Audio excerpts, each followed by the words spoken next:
There was a time when flying just meant getting to the gate on time. Now, it is like navigating a system that updates itself every few weeks. New tech, new fees, new surprises waiting at security. 2025 turned airports into testing grounds for smarter machines, tighter rules, and a traveler who's expected to adapt faster than ever. Some of it sounds great. Quicker refunds, smoother check-ins, special lanes for families, and frequent flyers. Others, not so much. A hidden surcharge here, a stricter screening there, and suddenly that upgrade can turn into a setup. And the real twist? What works perfectly in the US might get you stopped in Europe or questioned in Asia. The rules aren't broken, they're just different everywhere you land. So if you want the rest of this year's flights to feel easier, smarter, and a whole lot cheaper, stay with me, because knowing what's changed could be the best travel upgrade you get in 2025.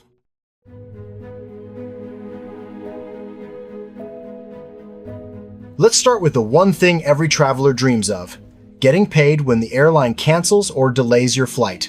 After years of frustration, viral rants, and broken promises, the US finally tightened refund laws. The Department of Transportation requires airlines to issue automatic refunds back to your original form of payment for cancellations or significant schedule changes. No more endless calls, no vouchers unless you choose them, and no begging for approval. Checked bag goes missing, you get reimbursed. The airline now has 7 business days to return your money. Some banks even make this easier, like American Express, whose travel protection can cover up to $10,000 per person for non-refundable trip costs and reimburse between $130 to $500 for meals, hotels, or transportation during long delays. Chase, Capital One, and Citi also show refund progress in-app, so you can see when the airline initiates payment instead of guessing. On paper, that sounds like progress. In reality, it's a maze of timing, definitions, and fine print that most passengers don't even know exists. Many travelers fall into the trap assuming the system handles it all automatically. It doesn't. Refunds can stall mid-transfer, get tangled in rebookings, or sit unprocessed for weeks without notice. Then, know the drill. Build your own paper trail. Screenshots, receipts, booking codes, card statements. With that evidence, you're far better positioned to nudge the airline into paying out faster.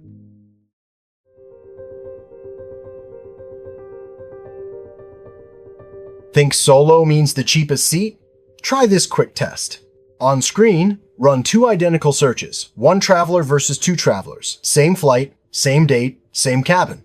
If the 2-passenger search shows a lower per-person price, you've just seen the algorithm at work. In early 2025, travelers of Delta began posting side-by-side screenshots. 1 seat, priced higher than 2 on the very same itinerary. The airline caught heat for experimenting and backed off. But personalized pricing and demand optimization never disappeared. They resurfaced under softer labels and quieter rollouts. Under the hood, here's how it works. Systems favor bookings that lock in more seats with 1 click. When inventory is tight, a single seat may be pushed into a higher fare bucket, while a pair still qualifies for a cheaper tier. It's cold logic at work, no glitch. Try this 15-second play that actually saves money. First, price for 1, then switch to 2 and check the per-person number. If the 2-passenger search is cheaper, purchase 1 ticket at that lower tier immediately, then reprice for a single seat again. There's often a short window where that bucket remains open. If you trigger a higher fare later, the US 24-hour cancellation rule about tickets bought at least 7 days before departure, purchased directly from the airline, gives you a clean reset. A couple of clean guardrails while you do this. Book separate reservations when testing prices. Removing 1 of 2 passengers from a single booking can mean fees. And watch out for fare family rules with basic economy. You might lose your preferred seat or have to pay extra if you change your plans later.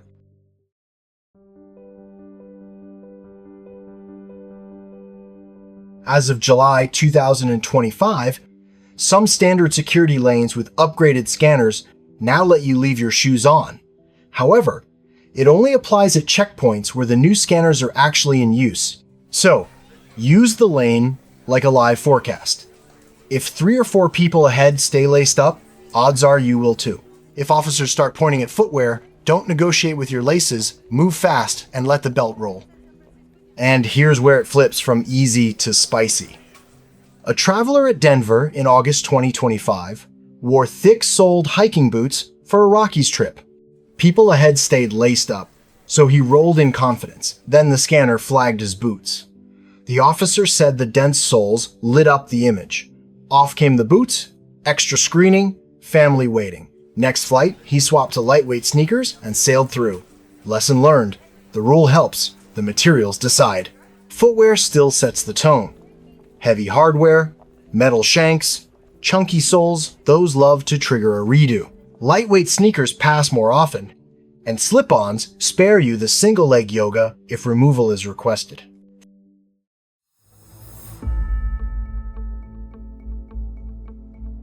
"30 minutes after boarding, your phone sits at 11%. Hand reaches for the cable, then the flight attendant says, "Please disconnect your battery." That harmless brick just became the star of the safety briefing. This shift didn't happen in a vacuum.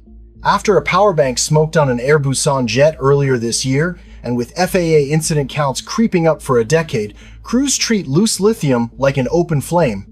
Across East Asia and Southeast Asia, 13 carriers now allow you to carry power banks but forbid using them in flight. Policies vary by route and aircraft, and they're updated often. Stateside, Southwest updated its guidance in May 2025.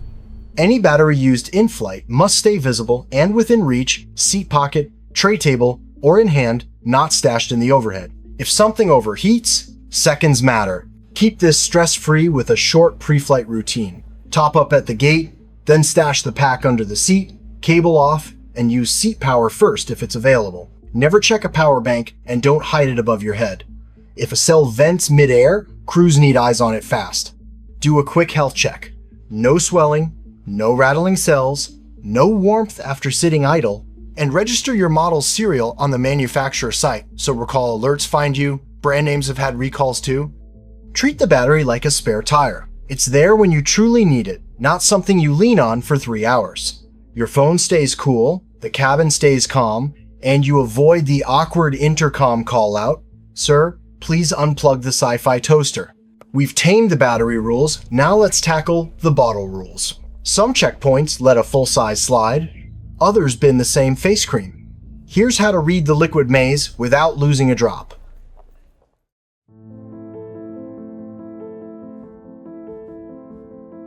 You land from a CT-equipped departure, jog to your connection, and a security officer lifts the same sealed bottle you just flew with straight into the bin. Same day, same traveler, 2 completely different outcomes. In the US, the baseline hasn't changed. 3-1-1 still rules. Where a CT lane is in play, officers often let liquids stay inside the bag if the image is clean. At legacy lanes, it's back to the court pouch. Cross the pond, and the script shifts again. A few European airports with next-gen scanners, Birmingham is the poster child, have eased the dance no bag-out routine, larger containers allowed at certain checkpoints. But fly that same bottle into a hub like Frankfurt on a connection, and it can still get pulled at rescreening. Enforcement can snap back mid-journey. Keep it friction light with a 2-step plan that survives any rulebook. First, treat must-use items, contact solution, face serum, meds, as travel size and stage them near the top of your carry-on. If an officer wants eyes on them, you're ready in 2 seconds. Second, anything full size belongs in checked baggage or gets bought post-security. Baby formula, breast milk, and prescription liquids are handled separately. Keep them accessible and give a brief heads up baby items to avoid extra swabbing. Take a quick 1-minute look the night before.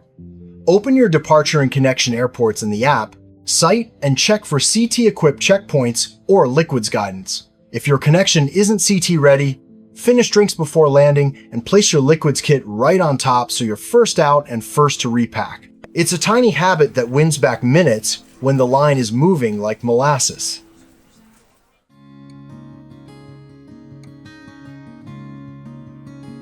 You step to the podium and the lane runs its new script. The Cat 2 reader pulls your booking, the camera takes a live image, compares it to the photo on file, and when it matches, the gate clicks open. Same spot, same motion, seconds saved in the Monday rush. Where it wobbles is the human stuff. Brim casting a shadow, mirrored lenses, over-ear headphones changing your outline, a phone half covering your face, each can trigger a rescan. Give the lens a clean look. Face forward, hat bumped back, glasses up for a beat, chin level. 2 calm seconds usually beats 3 retries. Worried your face image could travel farther than you'd like, even briefly? Ask for a manual ID check and hand over a physical document. Agents do this all day. Be direct, present the ID, and you'll be routed through the human path. Once you've met the camera, the next test is quieter. Your ID on your phone. Sometimes it flies, sometimes it needs a moment.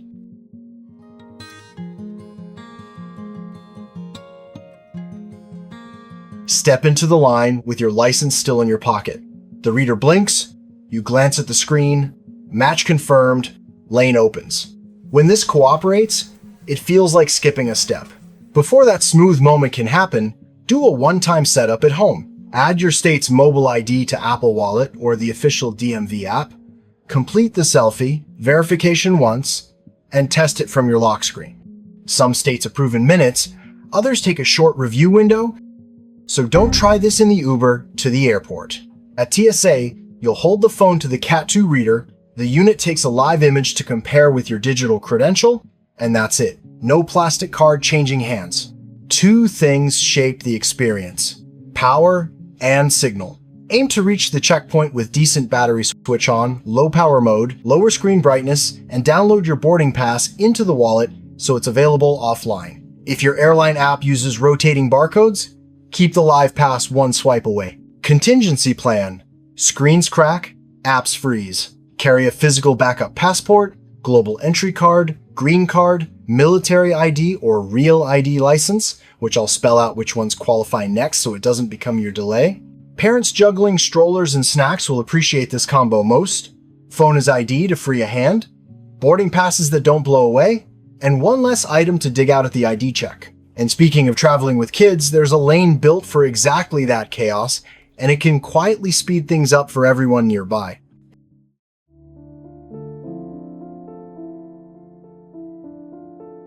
If you've ever tried to fold a stroller with one hand while hunting for a boarding pass with the other, this part is for you. Some US airports now route families with kids under 12 into lanes designed for the real world. Wider tables, space for strollers, agents who actually expect sippy cups and snack explosions. You'll see it labeled Families on the Fly. What started as a pilot in Orlando and Charlotte has grown to include Salt Lake City, John Wayne, Orange County, and Honolulu, with more airports prepping rollouts. The idea is simple. Move families together, keep gear intact, and stop the ripple effect that slows every other lane. How it feels on a good day. A single table where the stroller, diaper bag, and car seat all live in one place. An officer waving you through with shoes on for the kids. A bin that doesn't force you to dump half your life in public. You get through with fewer repacks and fewer tears. Make it work in seconds. As you approach the checkpoint, say, "We're traveling with our son under 12, is the family lane open?" If yes, slide right. Keep liquids for the little one reachable formula and breast milk ready to declare, and any meds in their original containers. One calm sentence, "These are baby items." Prevents extra swabs and keeps you moving. This isn't just a parent perk. When families stay in sync, the regular lanes breathe. Fewer stalled bins, fewer last-minute scrambles, fewer backpacks exploding at the rollers. It's the rare airport upgrade that feels humane and efficient at the same time. And if you don't see signage, ask anyway. Some airports open the family lane only at peak times, and a 30-second detour can save 10 minutes of juggling.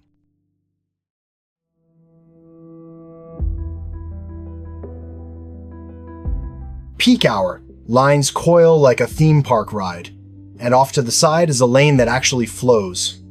If you're active duty, a DoD civilian, or traveling in uniform, that shortcut might be yours.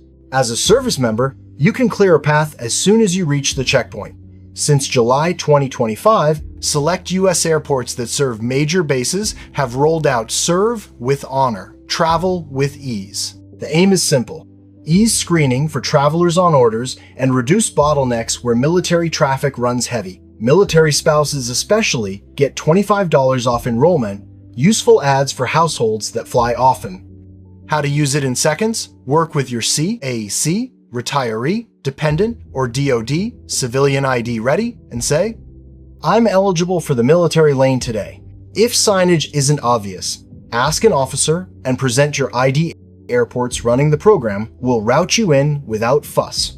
I've read plenty of sharp viewer stories about this. One person said at SEA during the morning rush, "CAC out, military lane." The agent nodded, straight in. The board said 25 minutes, they cleared in about 5. Another wrote from sand during a PCS move. 2 duffels and orders in a folder, the same one-sentence script at the desk. Lane opened, stress dropped.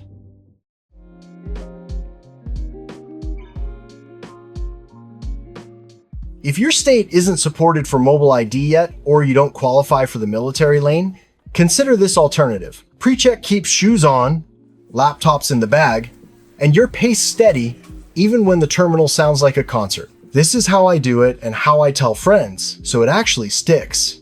Handle it a few days before you fly, not the night before. TSA or global entry appointments vanish faster than airport parking. Skip the closest pin on the map. Pick centers with real openings. I once drove 20 extra minutes to an airport site and finished in 15 while a friend chose the mall and spent half her lunch break in line. If you can, grab an early morning slot at an airport enrollment center. Those first appointments run like clockwork. Lunch hours? Absolute chaos. And if your airport allows walk-ins, show up right when the doors open. You'll often be done before your coffee cools. Promos come and go, but 2 levers always deliver: banks and bundles. Plenty of travel cards quietly cover the fee. Chase Sapphire Reserve, Amex Platinum, Capital One Venture X, they'll refund your $78 or $100 as a statement credit. Check your wallet first. Paying cash when your card would have covered it is basically tipping the TSA line. Also, watch for seasonal, bring a friend deals around major holidays, book together, and trim a few dollars without hunting coupon codes. Timing matters. If you've got a big trip in 6 to 8 weeks, book now. Approvals can land quickly, but they're not magic. Give yourself runway. Once approved, add your known traveler number to every airline profile and any existing reservations. Keep a screenshot of your approval and the KTN in your notes until it's saved everywhere.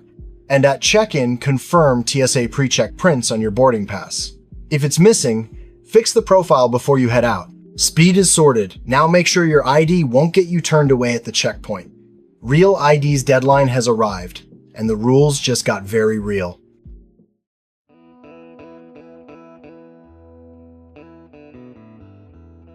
The clock finally hit 0. As of the 7th of May 2025, Real ID is live at TSA checkpoints, and a single missing star can stop your trip cold. If you're 18 or older, you'll need a Real ID compliant driver's license, ID, or another acceptable document to board domestic flights. Show up with the wrong ID and you're looking at extra screening, long delays, or denied boarding. How do you tell at a glance? Check the star near the top of your license. Star means fly. No star means that card is fine for daily life, but not for the TSA podium. If you prefer traveling with a passport anyway, drop it in your personal item until your license is upgraded. Do a 30-second wallet check, find the star, and make sure your ticket name matches your ID character for character.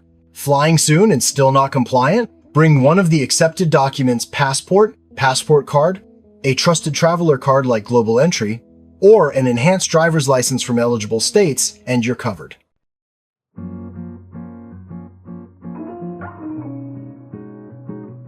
Self-screening is the security version of self-checkout. You set the pace, the scanners do the heavy lifting, and the line glides instead of lurching. Step in like you've rehearsed it. Everything in your pockets goes straight into your bag, so zero metal hits the belt. Crack the carry-on zipper halfway so it opens with one hand. If your lane calls for it, Lift the laptop and the quart-sized liquids in a single motion. Jackets usually come off unless the signage says otherwise. At the bay, give the cameras a picture they can read instantly.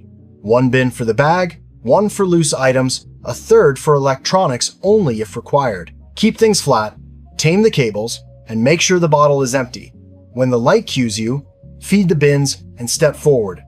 If the screen flags something, fix it right there. No reverse gear traffic jam. Stage cleanly, and the machine often rewards you with a first pass win. You'll be relacing your shoes while the old you would still be fishing a coin out of a pocket you forgot existed. What makes this lane hum is rhythm organized bins and a clean scan. Even if your airport hasn't rolled it out yet, the same prep wins in any lane.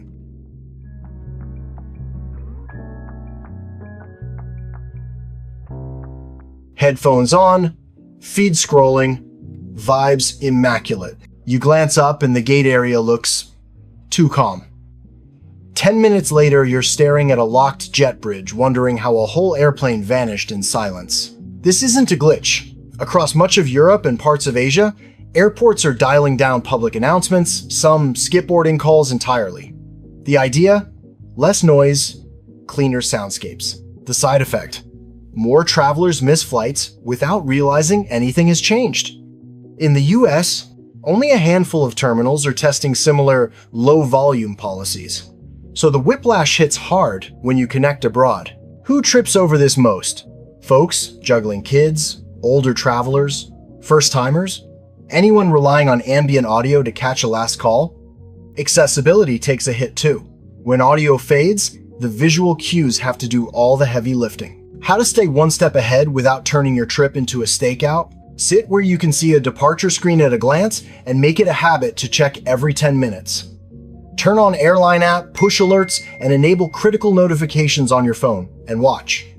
Add your boarding pass to Apple, Google Wallet, many carriers ping changes there, faster than email. Set a countdown timer for the published boarding time -15.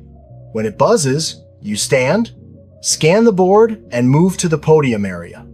If you use noise-canceling headphones, keep one ear free, or switch to transparency mode near boarding. And when in doubt, ask the gate agent for the next time they expect to scan your group. One question beats a sprint. Connecting in regions known for quiet terminals, treat the gate display like home base. Don't park at a distant outlet unless you can see an active monitor. If your gate changes, your feet should move within 60 seconds, no debate with the coffee line. In a silent airport, the building won't chase you. Your phone, your timer, and your eyes are the safety net. Miss nothing, and if you've been burned by a no-announcement departure, tell me where it happened and what would have saved you. Air travel changes while you're still in the terminal. The winners read the pattern and pivot fast. Drop a quick field note below, name the airport, the curveball it threw at you, and the one move that saved your schedule. Let's see who had the worst and the best experience. Make every airport feel familiar. Subscribe, and I'll be your quick brief before wheels up.